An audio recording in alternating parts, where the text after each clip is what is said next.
ratiba iliyokuwepo ilikuwa ni ndogo sana kumanage kufanya kuwapa tuzo wahusika.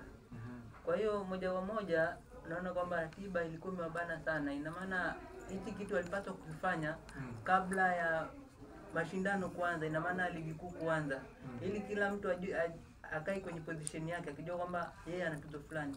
Lakini naona kwamba hizi tuzo zimecheleweshwa kutokana na labda wangeandaa ratiba mapema, wakasema kwamba siku fulani itakuwa ni maalum kwa tuzo kwa wachezaji wa NBC Premier League.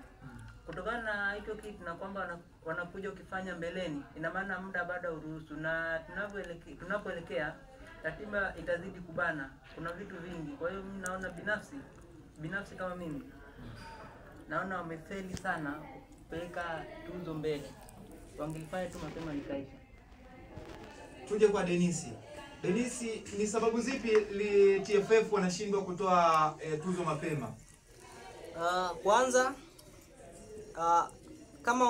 kama utaipata taarifa yao, unaweza ukasoma ni wamekuja na excuse gani, kwa sababu wote tunajua na duniani kote ipo hivyo, kwa maana kwamba siku 3 baada ya ligi kuisha huwa ndio utaratibu wa kugawiwa tuzo. Ndio maana ligi kuu ya Uingereza ikiisha, zikipita siku 3 na muda mwingine wao huwa wanawahi zaidi, hata siku 2, hata siku hiyo basi tuzo kila anayestahili tuzo basi tuzo zinatolewa.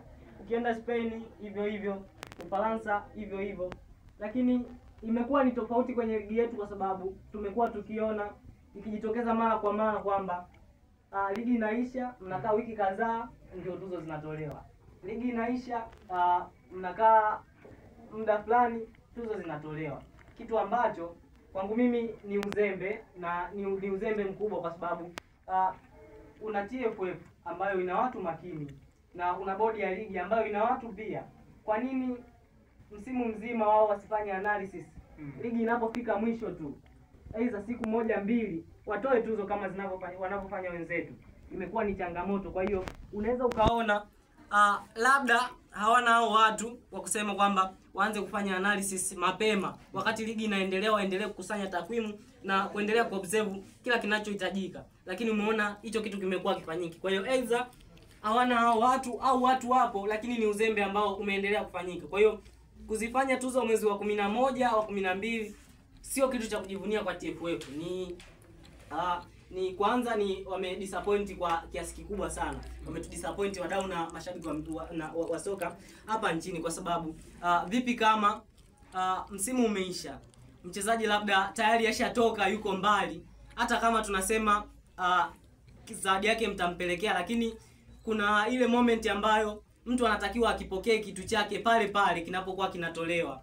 Hii tunaikosa kwa sababu labda tayari tunaweza tukasema Fadlu Davis yuko tayari Morocco, tayari ana majukumu mengine, alafu siku ya tuzo huku unamtaja kama yeye ndiye kocha bora wa msimu uliopita. Alafu Fadlu mwenyewe hayupo, na labda usikute alikuwa hajui kabisa.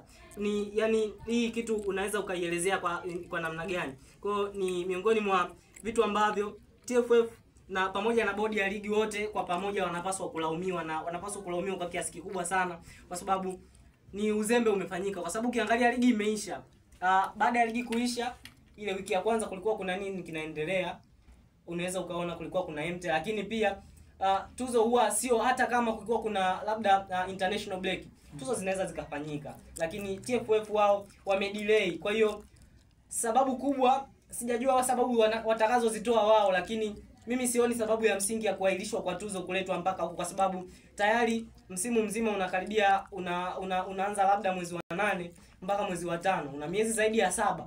Kwa hiyo ndani ya miezi yote hiyo unatakiwa wewe ndio uanze kufanya analysis kwamba mtu fulani yupo kwenye kiwango fulani na fulani, mpaka ligi inaisha wewe utakuwa tayari una details zote, kwa maana kwamba nani na nani walikuwa bora kwenye kitu gani. Ni miongoni mwa vitu ambavyo TFF na bodi ya ligi kwa kiasi kikubwa wamefeli.